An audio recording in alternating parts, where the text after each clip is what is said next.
आखिर 90% ट्रेडर हमेशा लॉस ही क्यों करते हैं? चलिए समझते हैं। हर कोई चाहता है कि ट्रेडिंग करने आऊं और प्रॉफिट करके निकल जाऊं, लेकिन जब भी ट्रेडिंग करने आते हैं 90% ट्रेडर हमेशा अपना पैसा प्रॉफिट के बजाय लॉस कर देते हैं। आखिर क्यों? आखिर हम ऐसा सोचते क्यों हैं कि हमें ट्रेडिंग में करना ट्रेडिंग में आते हैं हमको प्रॉफिट चाहिए? आखिर हमको क्यों ऐसा दिमाग में हमारा ख्याल क्यों आता है? क्यों आता है? हम ये क्यों सोचते हैं कि आखिर हम प्रॉफिट ट्रेडिंग में बैठेंगे, इतना पैसा लगाएंगे, डबल करके चले जाएंगे। अरे ट्रेडिंग कोई गेम नहीं है, यहाँ बैठने लगा रहे आ रहे हैं और जा रहे हैं। ये ट्रेडिंग एक स्किल्स है, माइंड सेट है, साइकोलॉजी, इसको समझना पड़ता है।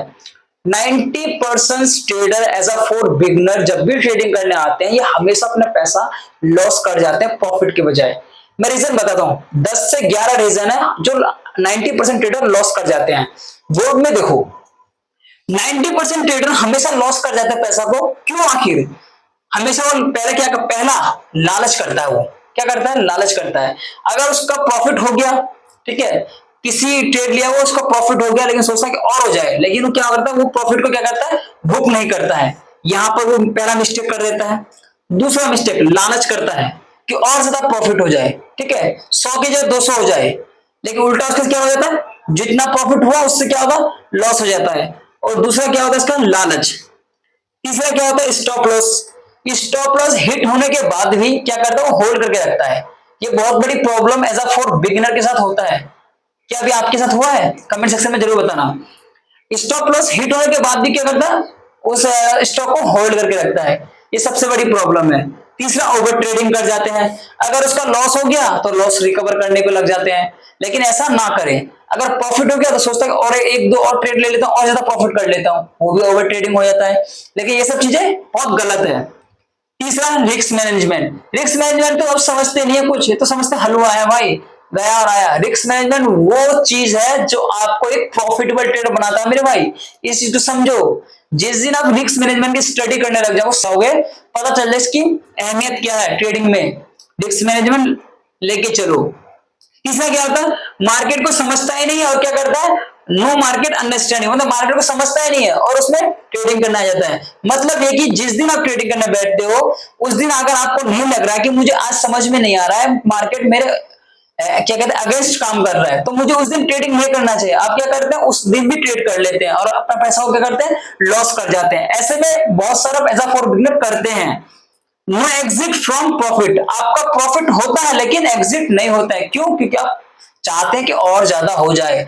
अगर आपका जो टारगेट है उस टारगेट तक आपका प्रॉफिट हो गया, वहां पर बुक कर लीजिए। उसके बाद आगे कितना भी चला जाए, मार्केट पलट जाए या उलट जाए, उसका कोई मतलब नहीं। लेकिन अब क्या करते हैं, एग्जिट करते ही नहीं। प्रॉफिट तो हो जाता है लेकिन एग्जिट ही नहीं करते हैं। तीसरा, इमोशंस।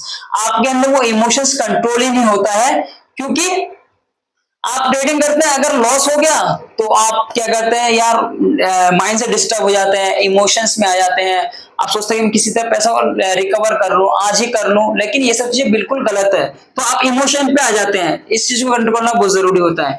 आपके अंदर पेशेंस नहीं होता है, कंट्रोल नहीं होता है, आप एक जगह पर खड़े नहीं हो पाते हैं, ठीक है, एक चीज पे आप कंसिस्टेंसी से रुक नहीं सकते हैं। आपके अंदर वो चीज नहीं है, ठीक है। डिसिप्लिन तो आपके अंदर, और सबसे बड़ी प्रॉब्लम डिसिप्लिन। अब डिसिप्लिन के साथ अपनी स्ट्रेटेजी फॉलो नहीं करते हैं। आप डिसिप्लिन के साथ एक चीज को हमेशा लगातार करते रहो। कब तक? जब तक आपके अंदर वो डिसिप्लिन नहीं आ जाए, वो स्ट्रेटेजी आपके अंदर पूरी तरह से अप्लाई ना हो जाए, तब तक आप वो डिसिप्लिन से वो काम करते रहो। और आखिरी में क्या है, साइकोलॉजी। साइकोलॉजी है कि मार्केट की साइकोलॉजी को समझना, यानी कि आप जिस दिन ट्रेडिंग करोगे उसकी पूरी सिस्टम को समझना, ये सबसे बड़ी चीज है। मैंने इतने सारा जो चीज बताया आपको 1 से लेकर 11 तक, आपके साथ इसमें से कितना प्रॉब्लम होता है, किन किन को इन 11 में से कहां पर आपको प्रॉब्लम आता है? आप तुक्का लगाते हैं, ट्रेडिंग में तुक्का लगा दिया, एक आधा प्रॉफिट हो गया, लालच कर लेते हैं आप, आपका प्रॉफिट होता है फिर भी लालच कर जाते हैं। आपको इनमें से कहां पर प्रॉब्लम आता है, मुझे जरूर कमेंट सेक्शन में बताइए, मैं उस टॉपिक में वीडियो बनाऊंगा। तो दोस्तों ये था 99 यानी कि 90% फॉर बिगिनर ट्रेडर का हमेशा यही हाल है, कहीं ना कहीं इन 11 पॉइंट में फंसते ही हैं।